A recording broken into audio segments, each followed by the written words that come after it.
Hello everyone. आज आई दृष्टि series के दूसरे दिन हम पेज 27 से 38 तक का समरी देखेंगे। इसमें मैंने हैंड रिटन नोट्स देने की कोशिश की है जो ज़्यादा फास्ट रिवीजन जिससे हो पाएगा। तो पेज 27 का पहला न्यूज़ है कि नेशनल मेडिकल डिवाइस पॉलिसी 2023, इसके कुछ पॉइंट्स क्या है। राष्ट्रीय चिकित्सा उपकरण नीति, इसके अंतर्गत मेन क्या है पॉइंट कि मेडिकल डिवाइस पार्क बनाया जाएगा 4 स्टेट्स में। तो डायरेक्ट पूछा जा सकता है कि कितने स्टेट्स में मेडिकल डिवाइस पार्क बनाया जाएगा under national medical device policy 2023। तो 4 स्टेट्स में हिमाचल प्रदेश, उत्तर प्रदेश, मध्य प्रदेश और तमिलनाडु। एक और क्वेश्चन बन सकता है कि किसी 3 का नाम दे दे और चौथा अलग से दूसरा स्टेट दे और पूछ ले कि इनमें से कौन कौन से स्टेट्स में in which of these states there will be medical device park. तो ये चारों स्टेट के नाम भी याद होना चाहिए, हिमाचल प्रदेश, उत्तर प्रदेश, मध्य प्रदेश और तमिलनाडु। और इसका एक एम है कि बाई 2030 तक ये जो मेडिकल डिवाइस की मार्केट है इसको $50 बिलियन तक ले जाना है।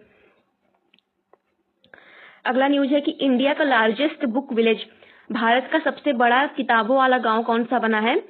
अरागम गांव बना है। ये जम्मू एंड कश्मीर में है, इसके बंदीपोरा जिले में। तो हमें डायरेक्ट स्टेट ही याद रहे। इंडिया का लार्जेस्ट बुक विलेज अरागम गांव, जम्मू एंड कश्मीर। अरागम गांव, Jammu and Kashmir. Aravalli green wall project, इसका शुभारंभ हुआ है कहाँ से? हरियाणा के तिकली गांव से। एक क्वेश्चन बन सकता है कि from where Aravalli green wall project started. तो ये हरियाणा के तिकली गांव से होगा। और पूछा जा सकता है कि कितने स्टेट या यूटी से ये प्रोजेक्ट गुजरेगा। तो ये 3 स्टेट और एक union territory, Haryana, Rajasthan, Gujarat states और दिल्ली यूनियन टेरिटरी से अरावली ग्रीन वॉल प्रोजेक्ट होगा। ये 5 किलोमीटर चौड़ा गुजरात से लेकर दिल्ली तक पौधों का एक सीक्वेंस बनेगा, जिसका मेन एम है कि जो थार डिजर्ट ईस्ट की तरफ बढ़ रहा है, मतलब डिजर्टिफिकेशन राजस्थान से होते हुए इस पूर्व की तरफ आ रहा है, उसको रोकना है इसका मेन एम। उत्तर प्रदेश की फूड प्रोसेसिंग इंडस्ट्री पॉलिसी आई है। इसका पीरियड जो है 22 से 27 5 ईयर्स के लिए है। तो Uttar Pradesh food processing industry policy कितने साल के लिए है? 5 साल के लिए। मतलब उत्तर प्रदेश खाद्य प्रसंस्करण उद्योग नीति, इसमें डायरेक्ट अभी इतना ही डेटा है। आम आदमी पार्टी 6वीं नेशनल पार्टी बनी है।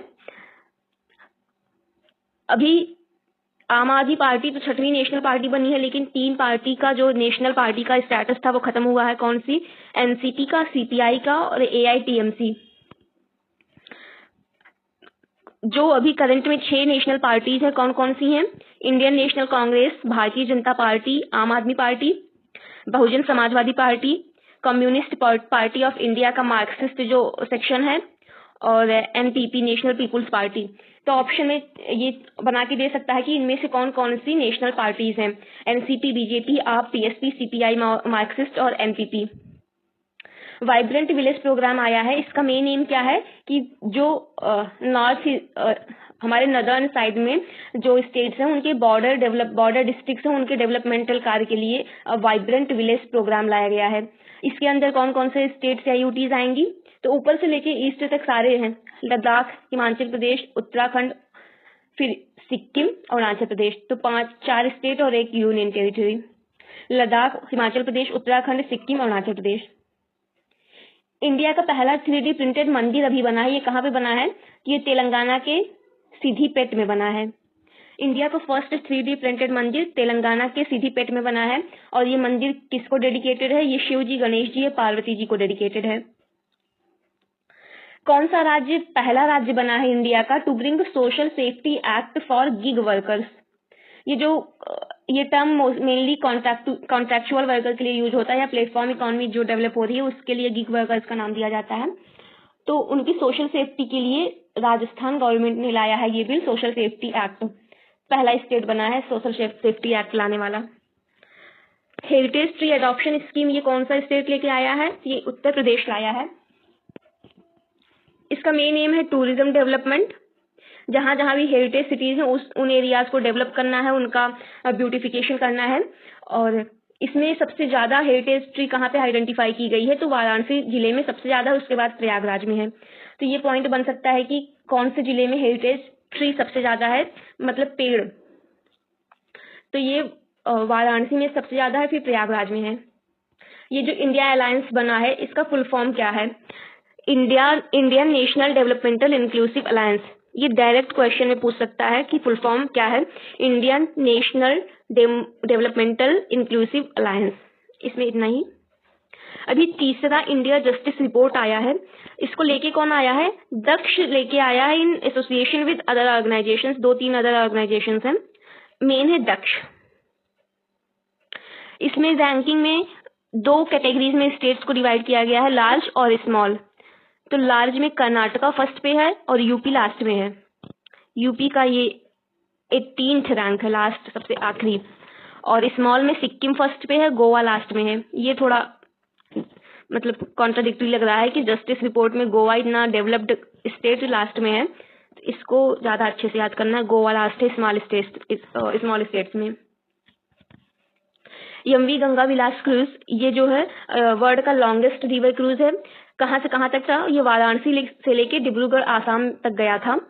इसका रूट वाराणसी से आसाम तक है, via Indo Bangla protocol root, मतलब ये बांग्लादेश से होते हुए जाएगा। और इसमें 2 वाटरवेज आ रहे हैं, नेशनल वाटरवे 1 और नेशनल वाटरवे 2। तो नेशनल वाटरवे 1 कौन सी नदी पे है? ये गंगा नदी पे है और ये कनेक्ट करता है इलाहाबाद टू हल्दिया। और नेशनल वाटरवे 2 जो है ये ब्रह्मपुत्रा नदी पे है, ये धुबरी टू सादिया के बीच में है। और ये जो गंगा विलास क्रूज है ये 27 रिवर सिस्टम से होकर गुजरेगा। ये इंपॉर्टेंट है, कितने रिवर सिस्टम से होकर गुजरेगा? 27 रिवर सिस्टम। और इसका जो संचालन है ये कौन कर रहा है? Messrs Antara river cruise company है, वो गंगा विलास का संचालन कर रही है। इंडिया का पहला कौन सा हाई कोर्ट बना है जिसने रीजनल लैंग्वेज में जजमेंट दिया है? तो ये केरला हाई कोर्ट ने दिया है, मलयालम में। केरला हाई कोर्ट ने मलयालम लैंग्वेज में जजमेंट दिया है। एक है Asir annual status of education report. पूछा जाता है कि ये कौन सी ऑर्गेनाइजेशन लेके आती है, तो ये एक प्रथम एनजीओ है जो लेके आती है। ये एजुकेशन फील्ड में रूरल इंडिया के एजुकेशन से रिलेटेड डेटा रिलीज करती है। तो डेटा उतना इम्पोर्टेंट नहीं है, लेकिन ये नाम इम्पोर्टेंट है कि कौन सा एनजीओ या कौन सा ऑर्गेनाइजेशन लेके आता है। अभी वर्ल्ड का लॉन्गेस्ट रेलवे प्लेटफॉर्म बना है हुबली। पहले था गोरखपुर, लेकिन अब गोरखपुर को पीछे छोड़कर हुबली का श्री सिद्धारूढ़ा स्वामी जंक्शन जो कर्नाटका में है, ये सबसे लंबा रेलवे प्लेटफॉर्म बन गया है दुनिया का। कौन सा एस्पिरेशनल डिस्ट्रिक्ट था जिसमें पहले 5G कनेक्शन आया?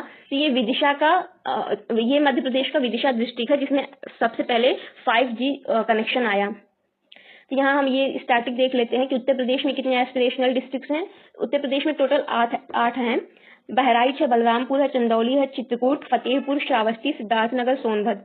ये नंबर इंपॉर्टेंट है, 8 हैं। ओवरऑल इंडिया में टोटल कितने एस्पिरेशनल डिस्ट्रिक्ट आइडेंटिफाई किए गए हैं? तो 112। इंडिया में 112, यूपी में 8।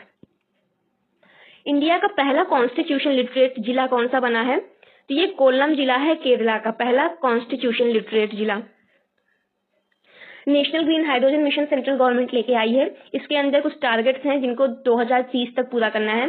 पहला है कि 125 गीगावाट का रिन्यूएबल एनर्जी कैपेसिटी हमें बनाना है, और दूसरा है कि 5 million metric ton per year green hydrogen production की कैपेसिटी डेवलप करनी है। तो 125 gigawatt renewable energy, 5 million metric ton hydrogen energy per year, ये 2030 तक पूरा करना है। First state to have its own climate change mission, मतलब जलवायु परिवर्तन मिशन लाने वाला पहला स्टेट कौन सा बना है? तमिलनाडु बना है। इंडिया का पहला टोटल लाइब्रेरी कॉन्स्टिट्यूएंसी कौन सी हो गई है? मतलब वहां पे उस कॉन्स्टिट्यूएंसी में लाइब्रेरी बहुत ही ज्यादा है, मतलब हर किसी को लाइब्रेरी अवेलेबल, मतलब एक्सेसिबल है। तो ये धर्मादाम कॉन्स्टिट्यूएंसी है, ये जो फर्स्ट टोटल लाइब्रेरी कॉन्स्टिट्यूएंसी बन चुकी है। इंडिया का वर्ल्ड का पहला पाम लीफ मैन्युस्क्रिप्ट म्यूजियम ये कहाँ पे खुला है? ये केरला में खुला है। इंडिया का largest liquid waste treatment plant, India का सबसे बड़ा जो लिक्विड वेस्ट अपशिष्ट जो है, तरल अपशिष्ट, उनका ट्रीटमेंट का प्लांट ये तिरुपति नगर निगम आंध्रा में लगाया गया है। और इस प्लांट को किसने डेवलप किया है? तो CSIR की जो नीरी इंस्टीट्यूशन है उसने डेवलप किया है। इंडिया का पहला कंप्लीटली डिजिटल बैंकिंग स्टेट कौन सा हो गया है? केरला। इंडिया का पहला कंप्लीटली डिजिटल बैंकिंग स्टेट, मतलब उस स्टेट के जितने भी सिटीजन्स हैं उनके जो बैंक अकाउंट हैं सबके पास डिजिटल बैंकिंग की सुविधा, मतलब सबके पास ऑनलाइन ट्रांसफर का फैसिलिटी हो गई है वो केरला में है। तो ये 27 से 38 तक का पेज 38 तक का समरी था। कल जो है 39 से 49 तक की समरी दी जाएगी। Please provide feedback. Thank you so much.